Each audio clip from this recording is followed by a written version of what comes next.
My grandfather had hands steadier than the long balls of fluorescent lights. They say he could hold his arms straight out in front of him and those bulbs would start to flicker long before he went. He was a draftsman for an electrical company. For 40 years he drew maps and blueprints. Not the most glorified job, and he'd tell you. He was a legend just the same.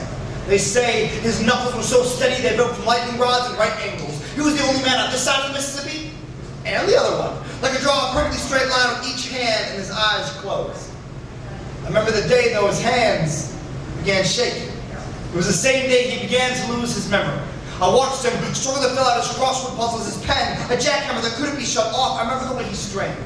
Put a letter in every single box, 12 across. 12 across reminded him that the Great Depression was the reason why he still saved his pennies. 19 down. 19 down reminded him that he could once play the harmonica he gave me. But he forgot that those skipping hands were once steady enough to rock me to sleep in 60 seconds flat. It was as if every morning he only had 40 key things to say in 2 different directions. When I was young, I once asked my grandfather how long he thought he'd live. He told me he figured he had as many days left as he did stories. He wouldn't leave until he told them all.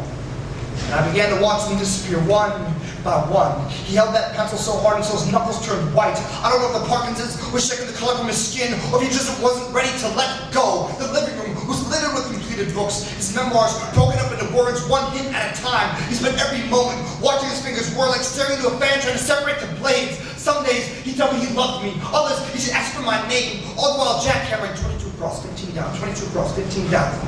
My grandfather was fluent in a sign language we have mislabeled as Parkinson's.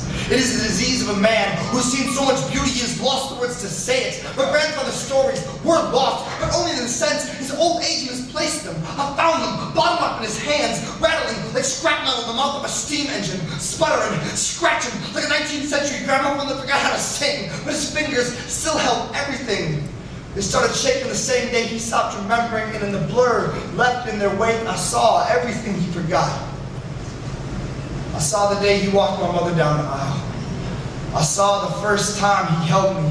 I saw those nights he shoveled me a sledding track behind his cabin at midnight, guided by the northern lights and the snow grinning back. I saw this first time he learned how to play the harmonica, each note banging the clouds loose like he was trying to bring down the sky. His hands were working so hard, you would have thought he grew up wanting to be a conductor, and that was all he remembered. They would dance and shake and grip and dance and shake and grip and grip and grip.